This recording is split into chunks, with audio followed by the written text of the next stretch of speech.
Hey everyone, it's Spencer here with nichepursuits.com, and I just wrapped up an interview with Matt Diggity from diggitymarketing.com, and it's a good one. Matt shares a lot of really in-depth link building advice, site building, content advice, and a whole lot more as it relates to building sites that can perform really, really well in Google. He's been able to take a site, actually two sites in a very competitive niche, both in the health and fitness space, as he explains here, that require a lot of expertise, authority, and trust. And he purchased those. They were making anywhere from a couple $100 to $1,500 a month.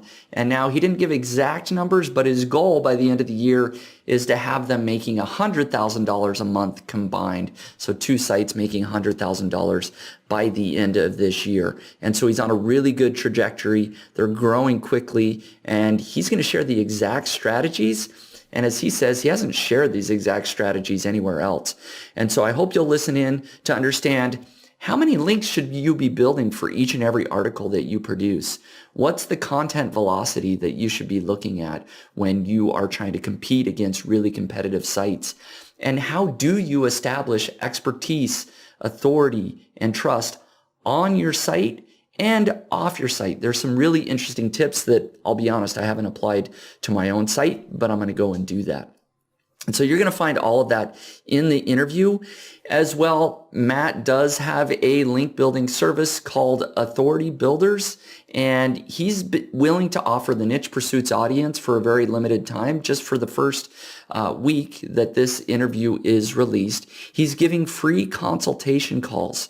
You can talk to somebody on his team to have them look at your website, to do a link gap analysis, and to really consult with you to look at, okay, here's what you should be doing as it relates to links, how many links you should be getting, the types of links, and that sort of thing. Really a complete consultation call to ask them your questions. You know, if you're stuck in Google, how can you get unstuck as it relates to link building? They're going to be able to provide that for you. And so if you want to take advantage of that free consultation call, it is at nichepursuits.com/authoritybuilders. Again, you can go to nichepursuits.com/authoritybuilders if you want to hop on a free consultation call so that Matt's team can take a look at your site and provide you some very specific advice.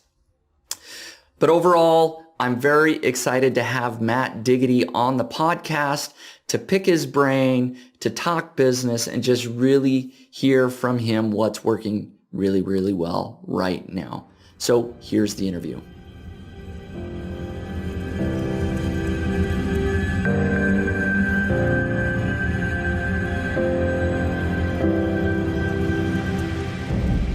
Hey, Matt, welcome back to the Niche Pursuits podcast. Thank you very much. Always a pleasure. Always a good time to talk and catch up with you. And by the way, I don't want to take away from your intro, but Spencer, like any good podcast host, he sends over some possible questions we might get into during the course of the interview. And some of these questions are pretty badass. And so I'm going to step up to the plate and reveal a lot of stuff that I'll probably regret later because, these questions are just too good. Well, good. I'm going to hit you hard then. We got you while you're weak, I guess. We'll get all the good stuff out of you while we can. That's awesome because people, when they're listening in, they want to know what's working, right? And if you're willing to share what's working on your sites, and we're going to talk about how successful some of your sites, that's the good stuff. So let's dive into it. For people listening in, they may remember that you were on the Niche Pursuits podcast. It was actually almost a year ago, believe it or not. It seems like it was just a couple months ago or something, but almost a full year ago. So people listening in right now, if they want a bigger introduction to Matt and what he's done previously and how he got started online, that whole story is in that other interview. Today, I really just want to jump right into sort of tactics and strategies and what's working really well right now. So to kind of kick that off, just to give people an idea where you are right now, Matt, just explain what businesses you're involved with right now, and just give an overall sort of picture of your portfolio of businesses. Sure, yeah, absolutely. So the main brand is Diggity Marketing, and that holds diggitymarketing.com. Diggity Marketing is my blog, and the whole motif ever since the beginning was this is where I'm going to talk about my tested SEO techniques. I'm an engineer by trade, and whenever I decide to integrate a new process, technique, system into my ranking process, it gets tested systematically through either single variable testing on fake websites or actually real live websites that are actually up and running. So I blog about that stuff a lot on diggitymarketing.com. And then beyond that, so I have a company called LeadSpring. LeadSpring is completely set up to build, rank, monetize, and essentially flip affiliate businesses. And some people call this a media group, some people call it an affiliate agency, but that's just what we do. Beyond that, I have a 7-figure client-facing agency called The Search Initiatives, and we just rank other people's websites. I have a backlink service called Authority Builders. I teach SEO at the Affiliate Lab, and last year, so to speak, we ran the Chiang Mai SEO conference, and 3 years before that. But we're on timeout right now, obviously. But hopefully, if we get this COVID thing worked out, we can get back up and running. Yeah, definitely. It's tough for everybody to kind of take a break from conferences and everything like that. I've heard great things. Maybe when it's open next time, hopefully next year, maybe I'll make it down to Chiang Mai. I've never been, so we'll keep it on the bucket list for now. Please do. We'd love to have you. Absolutely. So you've talked a little bit privately with me about a couple of sites that you have in your portfolio that are doing really well. And so I think people are going to be most interested in hearing about those sites, kind of how you're hands-on with those, as opposed to some of the other businesses that you have, like your agency and things like that. So let's start at least there. I understand you have a couple of sites that are in the health or fitness niche that, like I said, are doing really well. So maybe explain how well they're doing and just a little bit of the history of the site. Did you start those? Did you acquire those? What's the story there? Sure. Yeah. So let's laser focus in on LeadSpring for this interview. And I think the interesting thing about the questions that you have prepared is we're really going to get into like the ones that are doing well. Like I'm sure you and we talk about beginner SEO all the time. So let's talk about like what it takes to get the sites to the 5-figure level and beyond. These two sites, the ones that you're referring to, they're both in the health and fitness niches. So the first one, I'm not going to reveal any names. I respect these businesses too much to throw them under the bus. But so the first one, it's mostly focused on wellness, fitness, self-discovery, and I don't know, a little bit of medical too. So diagnosing like issues, side effects, and stuff like that too. So in one of the most challenging niches possible. This one we picked up through a private acquisition. So one of my main tactics on starting new websites is like you have a whole bunch of options. You can start a website from scratch with a brand new domain. You can start an expired domain, or you can start on an existing website that's already up and running. So what we did in this case is just put out a post and saying, we're looking to acquire a business in the health and fitness space. We're looking for a branded domain. We're looking for this, and that, white hat backlinks, all that kind of thing. So I put out the feelers, and then I got a website with an incredible branded domain. So this is like the type of brand that you would just equate it to like one of the major brands on the internet if it got big enough. Like it's just got that ring to it, right? So we ended up acquiring this website for about $4,000 to $6,000, somewhere in between there. It had some keywords on page one, but no money making keywords. I knew it was in good shape, but I really went for the brand. So that was that first one. And the second site that we're talking about, it's also health and fitness, but it's a little bit more directed towards the diet space. So a little bit more talking about diet. This one we purchased off Empire Flippers, and it was making a good $1,500 a month or something like that. I believe we got it in our hands for about $40,000. So this one almost in the same niche, but just a little bit skewed more towards diet. The good thing about this is the lessons we had learned previously from the first one. We know which products are ranked pretty easily. We know which ones convert well. We just duplicate. So now we have keywords, and we're the number 1 and 2 result on page 1 for these certain supplement review keywords and stuff like that. So even though we paid a higher price, this kind of risk was offset a little bit because we knew the niche and we had some experience in it. And so to clarify, you said the first site you only spent $4,000 to $6,000. Mhm. So less than five figures, correct? Yeah. So these weren't huge sites. The other one was making, like you said, maybe $1,500 a month. Okay, yeah, I just wanted to kind of set that up. Go ahead and sort of, yeah, carry on with a little bit of the history there and where they're at now. Yeah, yeah. So I mean, they've just been through the full gambit, right? So they both started out. Well, the first one started out as just a baby site. It was outside the sandbox. It wasn't making any money really. So you just go through the motions and you go through the various stages: content links, technical audit, rinse and repeat over and over again. Same kind of situation with the second one, but it had a little bit more of a head start. And then you get to the intermediate stage, and then what we call the authority stage, where it's just like you publish new content, you're just ranking right away. And now the super interesting part about these sites for me is I don't have a label for this, but I guess they're entering the mega authority stage. And the interesting part about this, which you'd be interested in as well, is we get to apply the skills we've learned, you and I, as full stack digital marketers to sites like these. So I'm running email funnels, I'm running Facebook ads, I got retargeting funnels, we're doing stuff like adding merch on the sites. So a whole bunch of different other stuff as well that's making it super exciting. And that's why we're thinking, like this first one with the household name brand, like let's see how big we can get it. Let's go head to head with bodybuilding.com. Let's go ahead with shape.com and see if we can take these guys on. How much they're making now. So I have a superstition not to talk exactly about numbers, but I can tell you our goals on these guys is to break 100K by December 31st this year. So that's Wow. the direction we're headed. Per site or combined? Combined. Yeah. So 50K each. And we've been working on these projects for about a year and a half. Wow. So they're good size now, on a good growth trajectory, clearly, if you've got that goals to reach that by the end of the year. And you said you've been working on both of them now for about a year and a half? Yeah. And I would say with this kind of niche, like in the health, fitness, medical niche, the timeline is normally a lot longer. So if you were starting from scratch, it's a lot longer. This is why I will pick up domains that are already functioning and skip the sandbox to get a little bit of a head start, because that first traction period can tack on another year to this whole process. Yep. Yeah, I definitely can. I know people that have followed along with sort of my public case study. It was basically a year before I got the site to about $1,000 a month, something like that.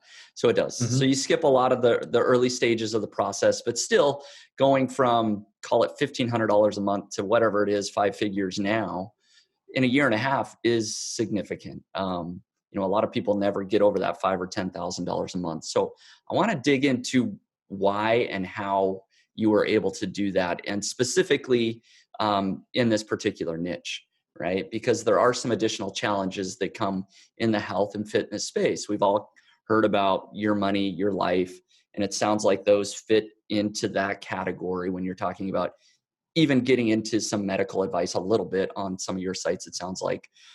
What sort of challenges do you run into, and how do you overcome those? Yeah. So, okay, with these kind of niches, and I think with any of the like YMYL niches, I know because I've like my portfolio isn't these two sites, but there's certain behavior you see with these two sites that the rest of the portfolio doesn't see. And it's almost like your trajectory of growth is stable for a while, and then an update happens. Maybe they like you, maybe they don't, but then it just kind of takes another direction. Maybe it's a little bit more steep in the positive direction. Maybe it's a little bit in the negative direction.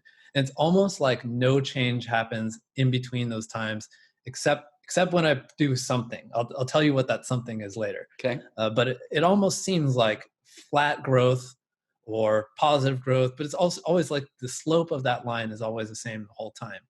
And you don't really have that much control over it. And it's always like, what are we doing this for? It's almost like we're getting this website prepared, we're getting the content prepared, we're building the links. So when that next update rolls around, they'll like what they see, and then we'll have a different trajectory. So it's a completely different situation going on here. It's like you're more dictated by what the new core algorithm updates say than what you do in the meantime.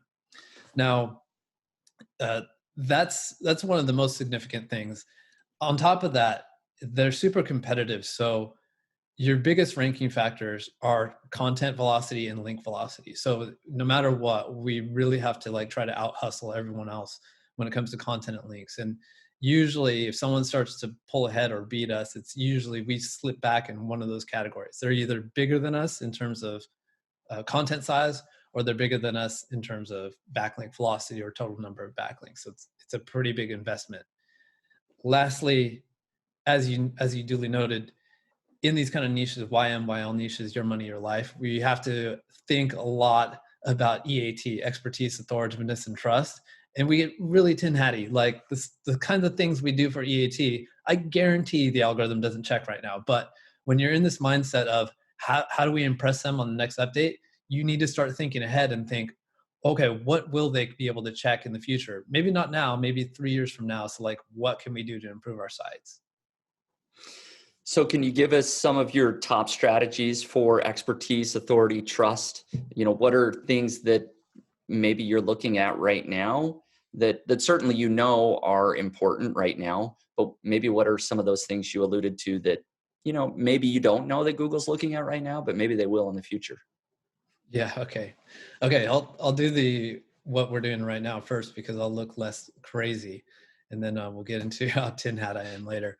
But Sounds so good. so so right now I feel like the algorithm doesn't have the resources or the code or desire to check up on the expertise, authoritiveness, and trust of your website. Like if you say a guy named Brian Smith is the author of this website and he went to Berkeley, they're not going to go check Berkeley's records and see like, did this guy really go here? And does he have a background in fitness? Is he really a personal trainer? They don't have the capability or bandwidth or any desire to do that right now. But what they can do is they can check for the opposite of E.A.T, where they just absolutely cannot figure out if there's anyone legitimate behind this website at all. It's just fictional. Is it completely made up? Are there even authors? Is this machine generated or whatever? So the goal right now is just to give all the signals that there's some ownership behind it, and this is a level above and beyond another affiliate website on the internet. So we start with the about page and the contact page, right? If you look at a normal business, their main goal of the website is they want you to contact them. So they're going to give you 100 different ways to do this. There's 10 different emails that you can reach out to: feedback, customer complaints, inquiries, like info, sales. Like we have all these different emails listed out, right? On top of that, so we'll have a whole bunch of different authors. So there's not just one author for a website, there's 10, right? And for our fitness websites, we have doctors on there. We have trainers, we have the marketing team, we have the owners of the website. So a whole list, a whole team behind it, right? And different ways for you to contact each of them. And then on top of that, so most real businesses have a physical location, or I'd say a lot of, I wouldn't say it's a hard requirement, especially post-COVID, but a lot of places have physical locations. So we'd go out and we'd actually establish a name, address, phone number, and even a Google My Business for our affiliate websites, and then reference that on the about page. So here's our name, address, phone number. We'll embed a Google map, and that'll reference our actual Google My Business. And then you tie that all together in the schema. So schema, you can use organizational schema, and then you enter in your name, address, phone number, and then you can also use this property called same as. So same as is where you can list down and say, our website is the same property as this Facebook page, this Twitter page, this Instagram, all these different places. So without a doubt, you can see here that for a crawler's perspective and for what the robot can see, all these checkboxes are filled. So like this is above and beyond what most affiliate websites would do. And it looks a lot like a normal business. And then on the contact page, you do the same. Like an affiliate website's contact page is just contact form 7, name, and then maybe a CAPTCHA, and then whatever the body of the email is. But a real website, a real business is going to say, you can email us here, or you can use this form here, or if you want to come into our office, here's the map location. So we're just going above and beyond here. Let me just ask you, how tin hat does that sound already? I don't know about tin hat, but it is above and beyond definitely what I'm doing on my affiliate sites. You already mentioned a few things that I could be doing better there. I don't think that's crazy. I mean, certainly talking about the schema and being able to link up all your social profiles and business pages, I think it makes a lot of sense, right?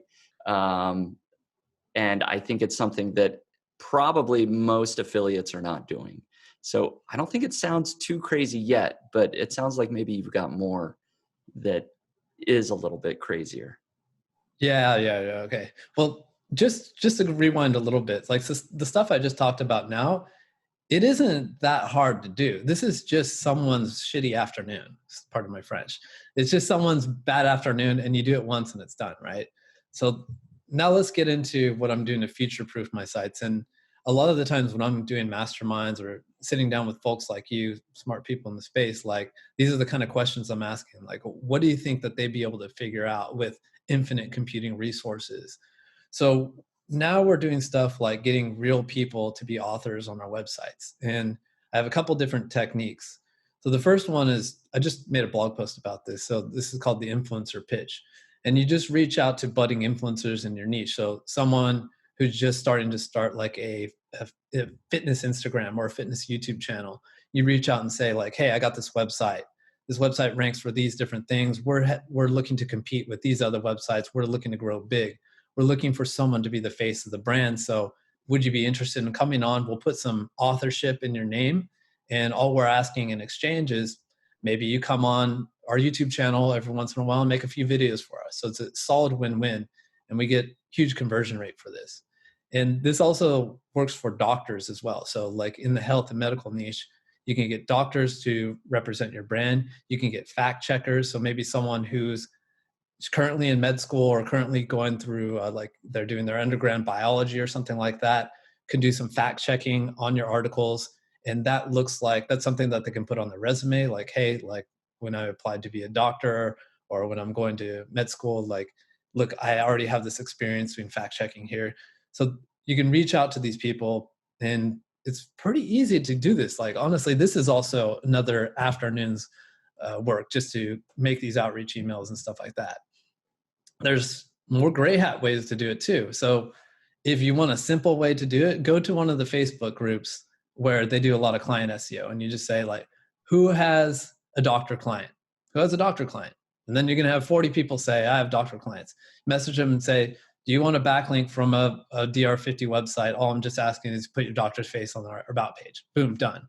And then here's your future proofing for some kind of algorithmic checking on whether people are actually expertise, authority, and trust for your website.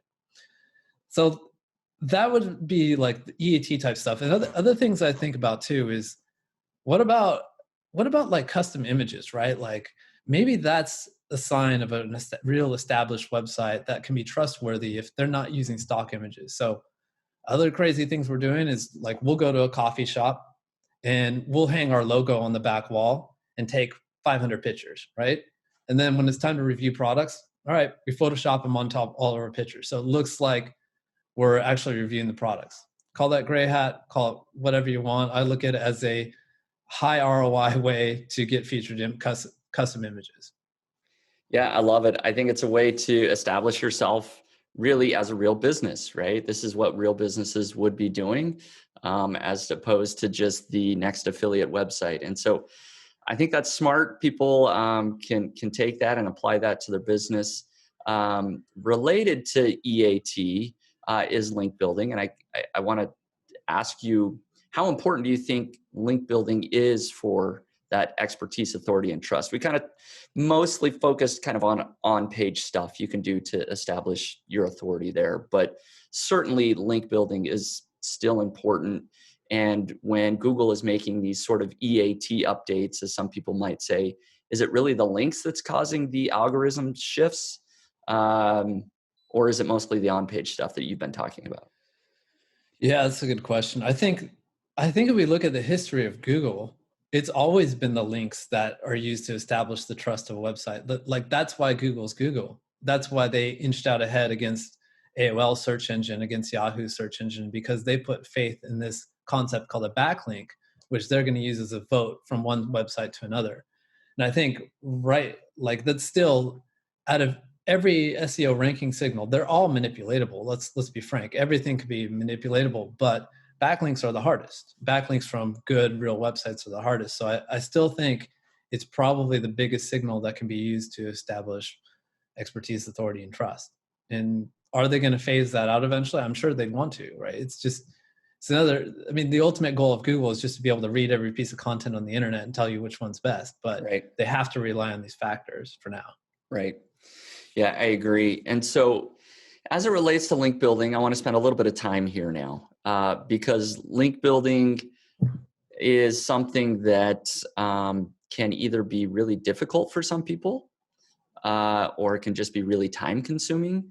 As you explained, I think we all know it's important.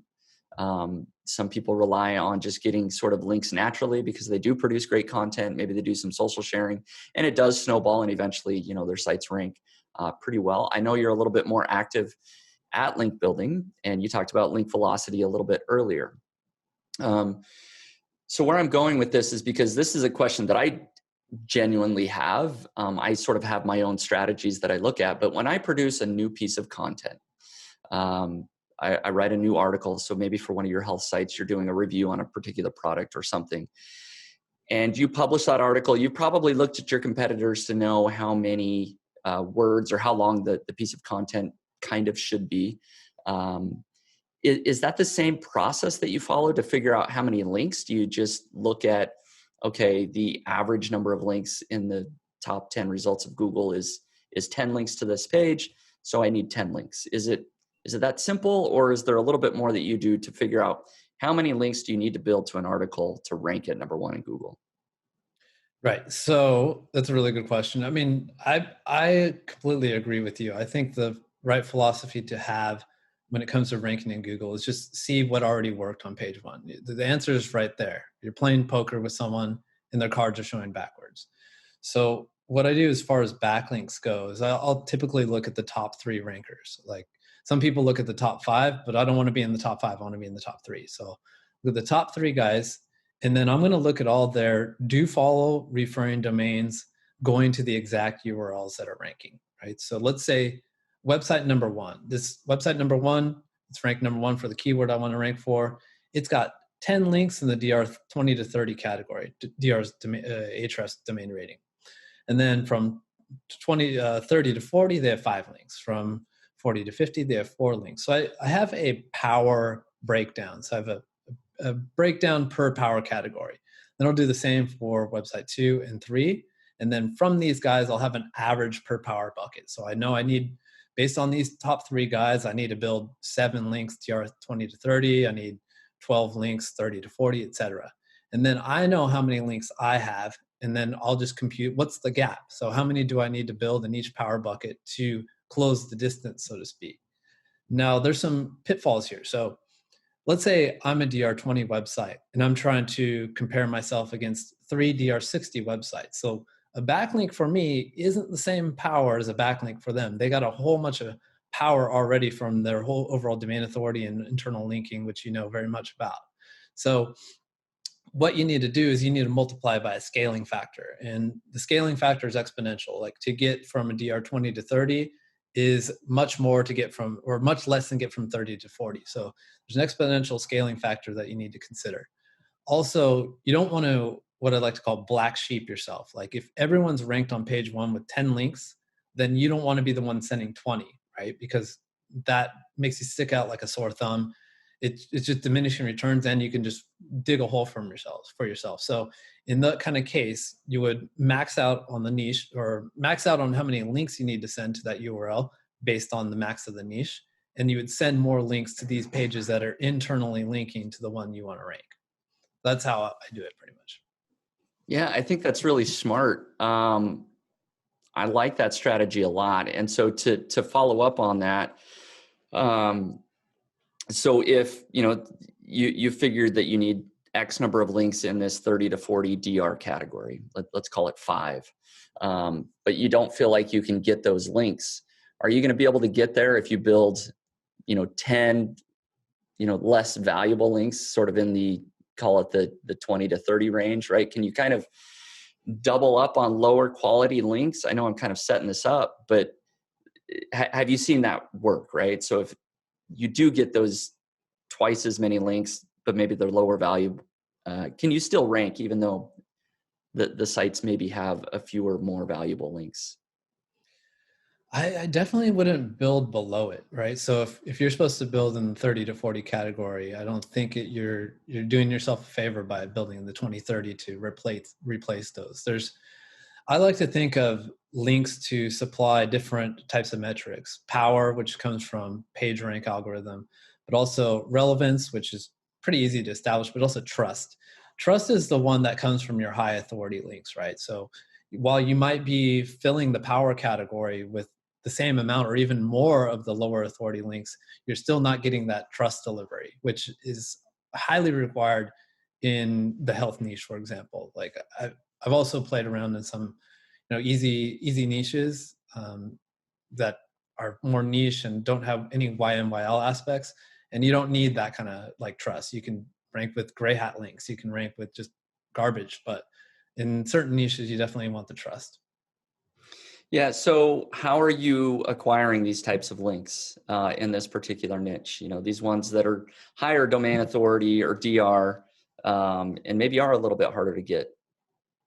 Ooh, okay. So uh, I just want to say, like, these types of links that you have to build in the health fitness or CBD niches, like all these casino niches, like pretty much you want to go for anything you can get your hands on. But let's laser in on the high authority links. So you can do your typical outreach. So you can outreach for guest posts and link insertions. And I think that they have their place for sure. This is where you're going to get a bulk of your backlinks, and they're going to make up the mid range of where your quality link spectrum is coming from. So most of your links are going to come from this kind of area. Now, to get these DR70 and above links, so you got to kind of think outside the box. One of the first techniques I'll be using is I use a concept called social proof. So great sources of getting backlinks are, who am I promoting in my affiliate roundup pros? So I'm promoting these 7 supplements. Let's reach out to each of them and make sure that they know we're featuring them and try to get a backlink from them. And then you can also up the ante and say, like, we really liked your product. How about we craft you a testimonial you can put on the homepage of your website, and then just link back to us, and then we'll call it a day, right? So now we got a DR80 link from some site's homepage. This is really starting to snowball now. So you can do stuff like this. You can also preemptively, before you actually write the content, and say, like, I need some more information about your product before I write about it. Can you let me know everything you know about it? Like, give me your customer testimonials. What are your features and benefits? But also, how about this? What if I can get you ranked a little bit higher, and I can expedite your ranking in the list? Maybe you can give me a backlink in the process. So you set up that link before you even write the content. It's another way to do it too. Other things you can do is you can offer to write testimonials for maybe software in your niche or other products that maybe you're not even reviewing, but they have something to do with you. Especially when you get real influencers on your website and you can start to leverage that. When you start to look like a real brand, then your word is valuable here. So that's one outside the box tactic that I'm working on right now, and I've been doing for quite some time. On top of that is what some people would call digital PR. So digital PR is when you craft some pretty awesome story about your website, something that can go viral, and then you reach out to journalists in the space and you say, hey, I'll give you access to this story. Just forward this along to New York Times, New York Post, Fox News, stuff like that. So I want to hear more about this, of course. I can't let you just mention New York Times, Fox News, and possibly getting links and not dig into that a little bit more. So how do you craft a piece? I mean, this is sort of the golden goose, if you will, right? If you're able to really craft a piece, and this is way beyond what most affiliates even think about, right? Is actually reaching out to real journalists that might mention your article or your website in a large publication. So how do you go about both thinking of ideas that might work, and I guess how do you actually connect with those journalists and make that happen? Right. So this is something that we've been working on this year. At the beginning of this year, I even found myself making a post on social saying this whole thing is overboard and garbage for the affiliate niche. There's no way you would need something like this for an affiliate website. And I'm eating my foot right now because it's just, remember how I told you that in these difficult niches, it almost feels like you only get movement during the core algorithm updates. This is the only thing that seems to change the trajectory. And I think it has to do with these things going super viral and getting a huge traffic injection to your site, setting off user metric algorithms, and then changing the momentum mid update, right? So how to do this? This is like, we're by no means experts on this, but what we've found working so far is usually the type of content that you want to put on your site is highly research based. So something that looks like this is some kind of research that got put out, and they didn't just scrape the internet to find this. It looks like they did a study or surveyed some people or something like that. So when COVID first hit, we made a study. We sent a bunch of quizzes to people at home, a bunch of moms staying at home, and asking, how has this affected your fitness? So how many pounds have you gained? And then we broke this down to a state by state basis. We ranked the states top number 1 to top 50, and we had the worst states and the best states in terms of who's been impacted from the stay at home quarantine kind of thing. And then, so this kind of information, especially at the right time, right now, it wouldn't work as well. But at that moment, you reach out to journalists, and we got published all over the place. We're actually on Fox News. So they actually showed a video that described our story and stuff like that. It doesn't always work. So this is one thing too. We still do want to productize this at Authority Builders, but it's not 100% success rate. So this has to do with timing. It has to do with the cleverness of the story. This has to do with what if the journalists are distracted by the election. So it's not consistent, but we're working on it and we're getting better at it. Yeah, that's really interesting. Certainly it's timely. It has the opportunity to go viral and get way more links than perhaps you thought. Is it just as easy as finding, here's the sort of person that covers this type of story at Fox or whatever news organization, you just find those 100 people and email them? Yeah, so this is the part where we don't have down. We have to outsource this part. So these kind of relationships with the journalists need to be built up over years. So this is the part that we're outsourcing and leveraging other people's existing relationships. Yeah. Yep. Might be able to have contacts with authors that write at Forbes or Fox News or wherever. And you're right. Yeah, that's not just somebody that you can pick up the phone and call. You probably have to have connections to be able to do that. So that absolutely makes sense. What am I missing here? I know you are doing a lot of interesting things and have been able to acquire a lot of interesting links. I just want to make sure there wasn't anything that you were willing to share here that I sort of glossed over that's worked really well on these couple of sites that you have. So the bread and butter of the backlinkings, like I mentioned, is guest posts and link insertions. So that's the most common link. We're doing citations as well. We do infographic outreach, expert roundups. We do a lot of image outreach. So this is maybe something that's new for your podcast. So what we'll do is we'll go out and we'll get a professional photographer to take a bunch of pictures and upload them somewhere like Pixabay and stuff like that. And if someone uses the photo, then we reach out to them and say like, hey, as you know, you downloaded this from a free image sharing platform and stuff like that. You're no way obligated to do this, but it would really help our business if you could give us some credit for the image, and we can produce more and maybe work together in the future, something like that. So there's white hat and there's black hat ways to do this. So these are brands that we're looking to nurture for quite some time. So we're doing the white hat version, and a lot of links can be gained this way.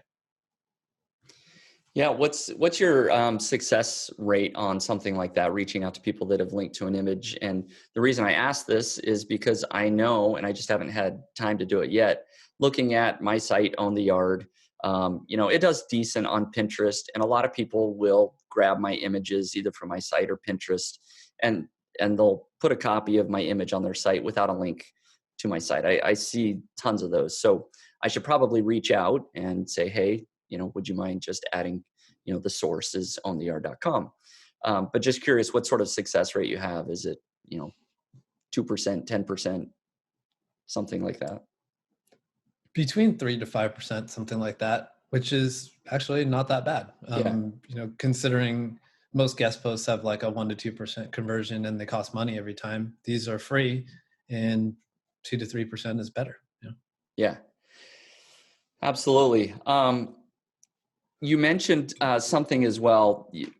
you mentioned link velocity, but you also mentioned content velocity. And so I know people listening in are probably just curious how much content you've put on the site, from where it started a year and a half ago to kind of now, and how much content are you producing on a regular basis, and how do you determine that content velocity?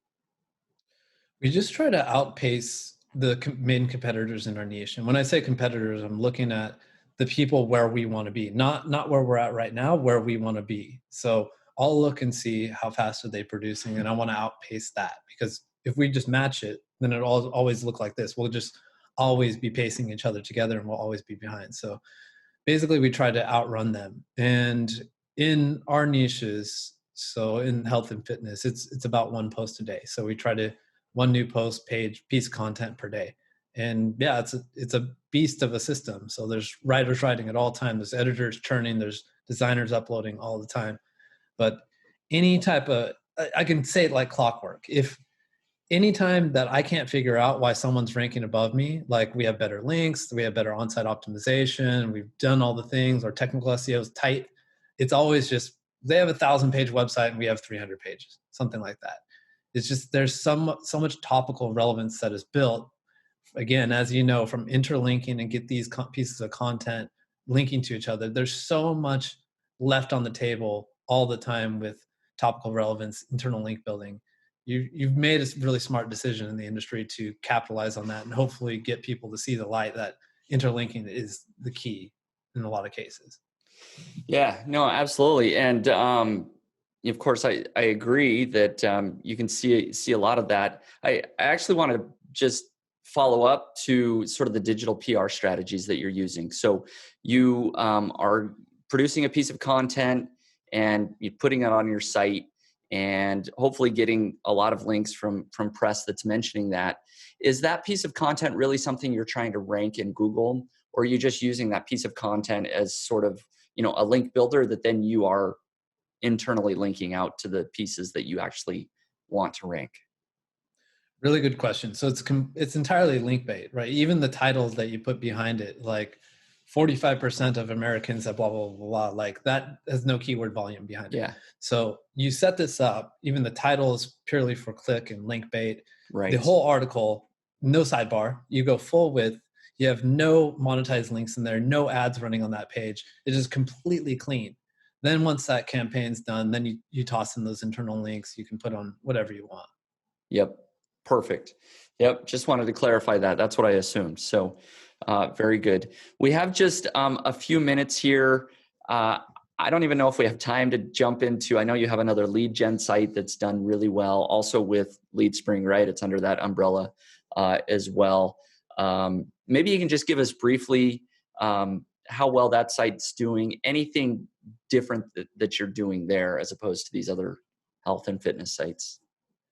Yeah. So, I mean, my bread and butter is affiliate, but a couple of years ago, we entered in a JV through our LeadSpring Launchpad program with a buddy of mine who I'd known for years. He's an SEO, but he's also a real estate agent by trade, and he's a gun. He's awesome at it. So he had this vision of making an authority website that ranks nationally, that's used for lead gen for real estate. He would handle the leads, sell houses, condos, apartments, and stuff like that. And we would rank it and generate the leads. And the idea, I mean, is that a $1 million condo, right? Like the commission that the real estate agent gets on that kind of thing is in the 5-figure range. So we will split that. We'll find a fair split and we'll own equity in the business. So that one, right, there was a lot of new lessons that needed to be learned there. So we're dealing with local based SEO. We have building landing pages, we have city landing pages, we have neighborhoods, we have states, we have all these different ways we have to silo it down and structure it. So it was a architectural, like you have to be much more architecturally minded with this kind of niche. And then also like this one took a super long time to get started, right? So all these authority sites, if you type in condos in Chicago, right, you're going to see some of the biggest authority sites in the United States. So we had to close that gap, and we saw nothing. We saw nothing for years, a year and a half. And then all of a sudden it just turned around, and now we're doing pretty good. We're generating good leads, and it's making good money. Definitely impacted by COVID. Apparently people don't want to buy houses without seeing them. But That makes sense. Yeah, it's still our biggest earner for sure, which is pretty interesting. Yeah, and I assume a lot of similar principles apply, as you mentioned. Sort of establishing authority on your site, doing some link building, and so Matt, you shared a lot of really interesting strategies, and I'm sure listeners wish I would dig in even more for another hour or so. Um, but I, I actually I'm not sure if you know, but I actually did just in the last couple of weeks, I signed up for a package on Authority Builders for one of my sites. And so you guys are going to start building some links. I hooked up with one of your guys there. And so we've started the process there. Like I said, it's only been a couple of weeks, so obviously I don't have anything to report there yet, but I am excited to, have one of my sites get some links that you guys are involved with. And I think it's really smart. You guys have come up with your ABC Plus, I think is what you're calling it, and which is basically just hands off, right? Like I pay $1,000 a month, and you guys are out building links for my site, which I love. A busy sort of entrepreneur like myself, I always have too many projects. I've got software, I've got this podcast, I've got my other affiliate sites. To be able to just say, you know what, here's $1,000, you guys build some links for me. I love it. I think it's a great solution. What's kind of been the feedback on that, and maybe just explain a little bit more what Authority Builders and ABC Plus is there as well. Yeah, first off, welcome aboard. I think you'll like the results. Feedback has been awesome. We hear success stories all the time on both new and established sites. So the process is pretty straightforward. I've already described half of it with how to figure out what kind of links your site needs is by reverse engineering the top three. So that's how we figure out which power categories of the links we need to send to your site. The other half of that is figuring out how to optimize it. So what kind of anchor text those top three people send. So are they super optimized? Is the niche very, very optimized and we need to go in hard with target anchor text? Or do we need to really go conservative? Is it mostly branded anchor text? So we come up with this niche specific target anchor text profile that we start to work towards over month to month. So I think that's half of it is you get the analysis done for you. The other half of it is we start supplying those links month for month from websites that we deem to be the best that we work with, right? So these are the ones that have solid traffic, they have great performance. We've seen them exhibit nice ranking increases for our customers before.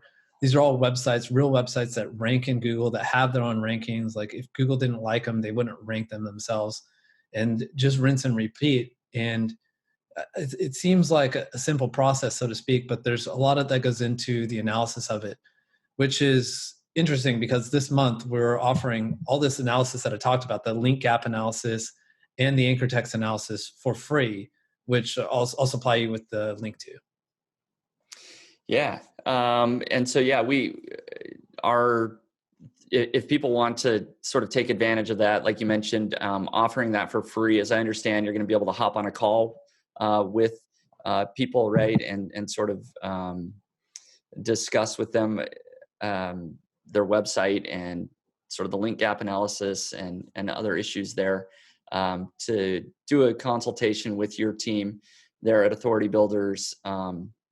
And I'll make sure we have sort of a link that redirects to the proper link there. But if people go to nichepursuits.com/authority builders, they can take advantage of that deal. How long are you going to be offering this sort of free consultation? Yeah, so it's a lot of work. So we'll probably be able to offer this till the end of the month, so October 31st.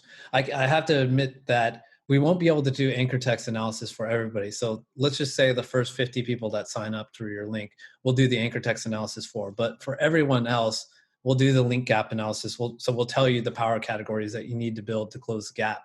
And like you said, you jump on a call. We'll actually sit down and explain how we come up with this, how we'd run the process. So if anything, you'll just learn a lot.